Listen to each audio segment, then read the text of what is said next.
Hey guys, Anders here with another video. Today we're going to take a look at the class rankings for Arena of Solare.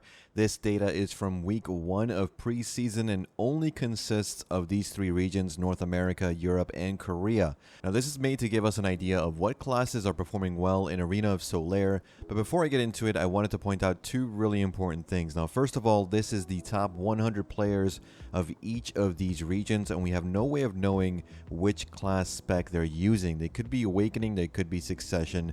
The ranking leaderboards don't really tell us. Now secondly, I have omitted classes in this graph that have less than 5 players in the top 100. Now these are Sage with 0 players in all of Korea, North America, and Europe in the top 100. Shy in the same boat, no players in the top 100 in those three regions. Corsair in the same boat as well. Tamer with just one NA player making it into the top 100, a very well-known Tamer. Mewa with the same one NA player making it in the top 100. Kunoichi with 3 players, all in Korea, interestingly enough. Archer with 4 players overall, and Hashashin with 4 players as well. Now these classes made up 1% or less than the total classes represented.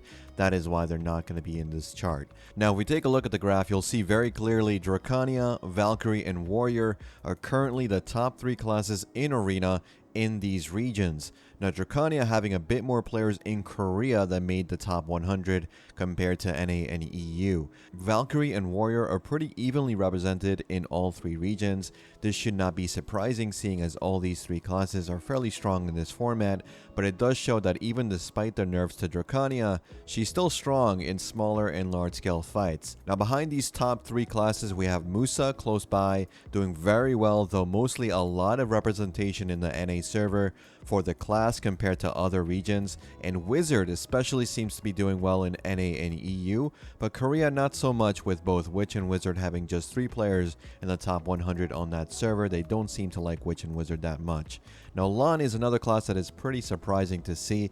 No Lans made it to the top 100 on EU server, just 1 on NA. Meanwhile, Korea has 6 of them, which is insane. Lastly, Berserker is another strange case where EU has 9 players. They love Berserker over there.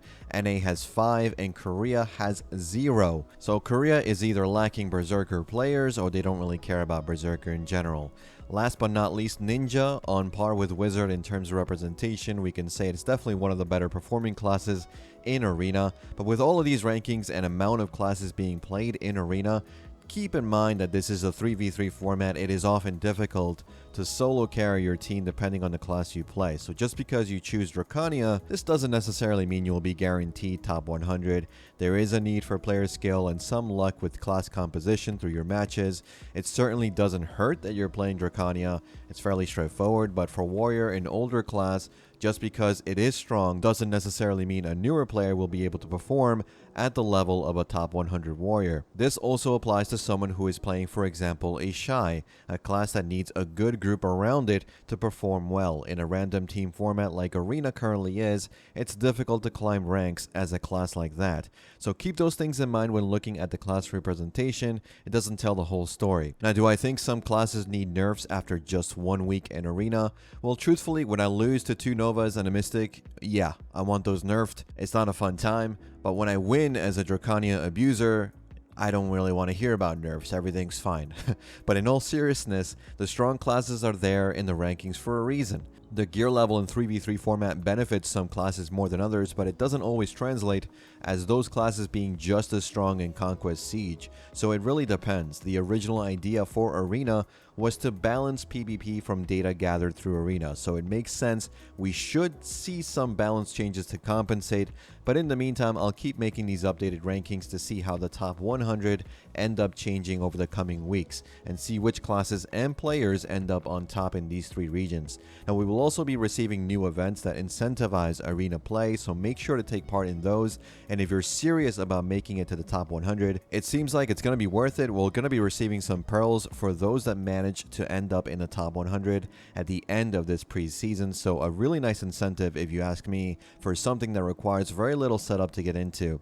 Now that's it for this video, guys. Let me know what you think about these rankings. If you play in another region not shown in my data, let me know which classes were your top 3 in your region and what you think about the Arena meta right now. As always, thanks again for watching. Thanks for listening. I'll see you all in the next one. Take care.